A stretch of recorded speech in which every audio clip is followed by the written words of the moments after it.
मित्रांनो, आज आपण एका अशा विषयावरती बोलणार आहोत जो प्रत्येक मराठी माणसाच्या जिव्हाळ्याचा आणि खिशाच्या जवळचा आहे. तो म्हणजे आपल्याला स्वस्त वाटणाऱ्या डीमार्ट बद्दल. रविवारी दुपारी जेवून झोपायच्या ऐवजी आपण फॅमिलीला घेऊन कुठे जातो? तर डीमार्टला. बाहेरून बघितलं की पांढरी शुभ्र बिल्डिंग, हिरवी अक्षरं आणि पार्किंग मध्ये असलेली तुफान गर्दी पाहून असं वाटतं की आत काहीतरी फुकट वाटतायत की काय. पण तिथे गेल्यावर आपल्याला वाटतं की आपण खूप हुशार आहोत, आपण पैसे वाचवतोय. पण खरं सांगू का, डीमार्टवाले आपल्याला गोड बोलून नाही तर स्वस्त दाखवून आपला खिसा असा काही साफ करतात की आपल्याला त्याचं दुःखही होत नाही.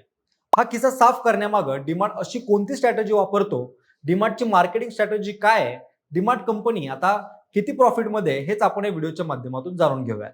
नमस्कार, मी अक्षय आणि तुम्हाला तर माहिती आहे आपला विषयच भारी आहे. आज आपण कोणत्याही शहरात गेलो की पांढऱ्या रंगाच्या इमारतीवर हिरव्या अक्षरात डीमार्ट लिहिलेले बोर्ड हमखास बघतो. त्यात त्या दुकानाबाहेर लागलेली ग्राहकांची अलोट गर्दी पाहून थक्क व्हायला होतं. याच बलाढ्य साम्राज्याचे जनक राधाकिशन दमानी हे एक असं व्यक्तिमत्व आहे जे कधी प्रसिद्धीच्या झोतात राहत नाहीत. त्यांना ग्लॅमरची आवड नाही की ते कधी मोठमोठ्या मुलाखती देताना दिसत नाहीत. तरी त्यांनी उभारलेले हे मॉडेल आज जागतिक स्तरावर अभ्यासाचा विषय ठरलेलं दिसतंय. या यशाची गोष्ट जाणून घेताना आपल्याला दमानी यांच्या सुरुवातीच्या काळात डोकावून पाहावं लागेल. शेअर बाजारातील एक दिग्गज ट्रेडर, ज्यांना लोक मिस्टर व्हाईट म्हणून ओळखायचे. त्यांनी वयाच्या 45व्या वर्षी असा एक निर्णय घेतला ज्यानं भारतातील रिटेल क्षेत्राचं गणितच बदलून टाकलं. दमानी यांनी जेव्हा शेअर बाजारातून निवृत्ती घेण्याचं ठरवलं तेव्हा त्यांच्याकडे अमाप संपत्ती होती. पण त्यांना जमिनीवर राहून काहीतरी ठोस निर्माण करायचं होतं. त्यांनी अमेरिकेतील वॉलमार्टचे संस्थापक सॅम वॉल्टन यांच्या जीवन प्रवासाचा आणि त्यांच्या कार्यपद्धतीचा सखोल अभ्यास केला होता. त्यांना जाणवलं की भारतातील मिडल क्लास ग्राहक हा अत्यंत किमतीबाबत संवेदनशील आहे. त्याला मॉलमध्ये फिरण्याची हौस आहे, पण खिशातून जास्त पैसे घालवायचे नाहीये. हीच गरज ओळखून त्यांनी 2002 मध्ये पवईमध्ये पहिलं स्टोअर सुरू केलं आणि तिथून एका अशा प्रवासाची सुरुवात झाली ज्यानं आज रिलायन्स आणि फ्युचर ग्रुप सारख्या बड्या कंपन्यांसमोर तगडं आव्हान उभं केलेलं आहे. डीमार्टची बिझनेस स्ट्रॅटेजी अत्यंत साधी पण तितकीच भेदक आहे. इतर कंपन्या जेव्हा आक्रमक विस्ताराच्या नादात भाड्यानं जागा घेऊन आपली दुकानं थाटतात, तेव्हा दमानी यांनी मालकीच्या जागेचं धोरण अवलंबलं. त्यांना माहित होतं की रिटेल व्यवसायात सगळ्यात मोठा खर्च हा जागेच्या भाड्याचा असतो.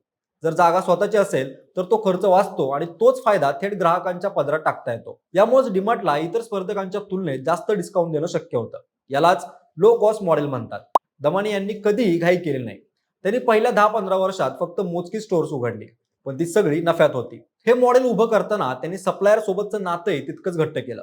सहसा मोठे रिटेलर्स कंपन्यांकडून माल घेतात आणि त्यांचे पैसे 2-3 महिन्यानंतर देतात.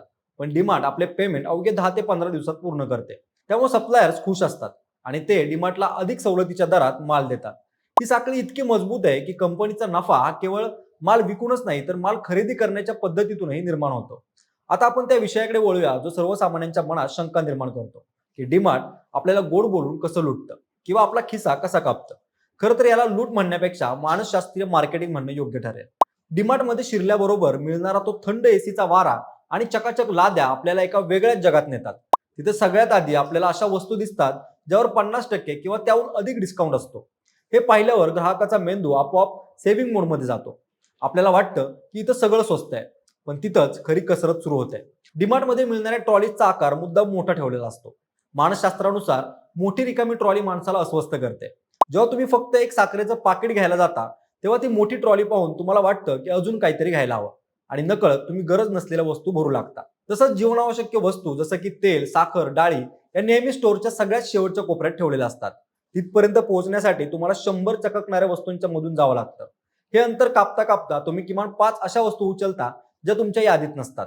लहान मुलांची खेळणी, चॉकलेट्स किंवा नवीन प्रकारचे स्नॅक्स हे नेहमी मुलांच्या आय लेवलवरती ठेवलेले असतात, जेणेकरून मुलं हट्ट करतील आणि पालकांना ती वस्तू घ्यावीच लागेल. बिलिंग काउंटरवर उभे असताना जेव्हा तुम्ही रांगेत असता तेव्हा तुमच्या आजूबाजूला लहान लहान वस्तू जसं की battery cells, Odonil, lip balm किंवा च्युइंगम ठेवलेले असतात. रांगेत कंटाळलेला माणूस सहज म्हणून या वस्तू उचलतो आणि लगेच ट्रॉलीमध्ये टाकून विकून घेतो. याला इम्पल्स बाईंग म्हणतात आणि यातूनच कंपनीला मोठा फायदा होतो. डीमार्टचं मार्केटिंग हे जाहिरातींवरती अवलंबून नसून ते अनुभवावरती आधारित आहे.